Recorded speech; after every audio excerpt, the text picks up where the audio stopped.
le droit à l'épreuve du terrorisme. Comme si la lutte contre le terrorisme était antinomique avec le droit. Comme si le droit devait céder la place, s'effacer devant des enjeux aussi importants que la lutte contre le terrorisme. Comme si, enfin, le régime de lutte ne pouvait qu'être dérogatoire au droit commun. L'idée sous-jacente étant que, face à la menace considérable que fait peser le terrorisme sur nos sociétés, tous les moyens seraient bons pour l'endiguer, pour protéger nos sociétés et les concitoyens qui la composent.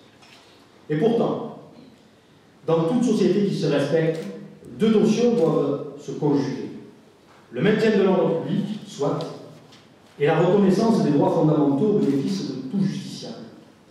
La lutte contre le terrorisme ne peut pas faire exception à cette règle. Pourtant, on a observé le régime qui la caractérise, force est de constater qu'il est dérogatoire à bien des égards. Aujourd'hui, au nom de la raison d'État, pour des choses tout à fait légitimes, nous devons traquer des adversaires qui évoluent en qualité, en clandestinité, et donc nous devons faire face à des gens très redoutables. Pour ce faire, la panoplie de moyens juridiques qui est à notre disposition est très faible. Par contre, eux profitent des failles de notre système. On demande beaucoup aux services de renseignement, mais on offre très peu en termes de corpus juridique. Il n'y a pas de loi sur le renseignement et au niveau européen, bien sûr, cela fait tâche. Nous voulons une loi depuis longtemps sur le renseignement, protéger le métier, exiger plus de moyens, mais surtout en contrepartie, obtenir plus de contrôle, car nous ne sommes pas des barbouzes. Le métier est un métier de professionnel. C'est quelque chose de très important qui est fait avec des hommes et des femmes de façon tout à fait normale, mais qui exige certaines contraintes. Donc ces contraintes, on veut les expliquer au troisième pouvoir, puisque nous ne sommes pas dans le domaine judiciaire, nous sommes dans le régalien, l'exécutif, mais nous souhaitons, en contrepartie de ce qui peut paraître être une atteinte liberticide, renforcer le contrôle parlementaire à travers une commission qui fera l'objet d'un débat au cours des prochaines semaines, puisque tout ceci va être discuté. Il y a déjà à peu près 200 amendements qui ont été recueillis à partir, je dirais, des doléances et des plaintes de certaines associations ou groupements professionnels. Donc légaliser des pratiques, c'est aussi lever le doute sur des secrets de polichinelle.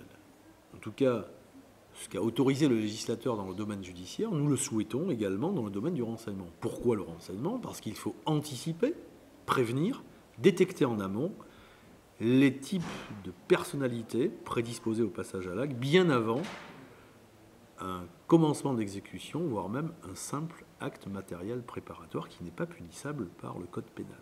C'est là, aujourd'hui, on nous demande d'être beaucoup plus vigilants et beaucoup plus performants. Donnons-nous les moyens. C'est-à-dire, vous pensez qu'ils sont insuffisants aujourd'hui? Il n'y en a pas.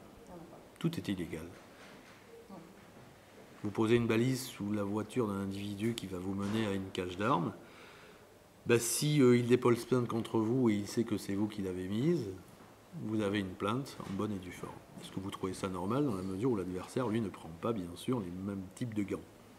Vous êtes aujourd'hui à Marseille pour débattre entre autres de ce sujet? Tout à fait, au sein du bâtonnat, donc, des avocats de Marseille, où il m'a été demandé à travers, je dirais, certaines personnes, et puis c'est une ville que j'affectionne particulièrement puisque j'y ai exercé le métier de préfet de police dans une ville turbulente, mais je voulais également pouvoir redonner aux avocats qui sont là pour défendre leurs clients et leur apporter, je dirais,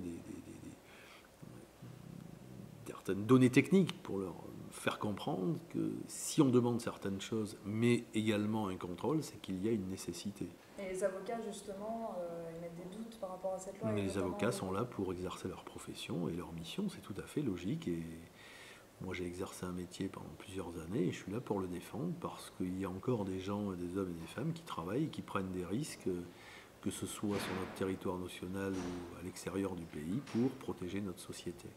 Il ne faut pas les laisser, je dirais, de façon isolée, il faut leur donner des moyens. Aujourd'hui, ce sont ces moyens, ce n'est pas un Patriot Act, ce sont des moyens justement légitimes, proportionnés et contrôlés. Voilà ce que l'on demande.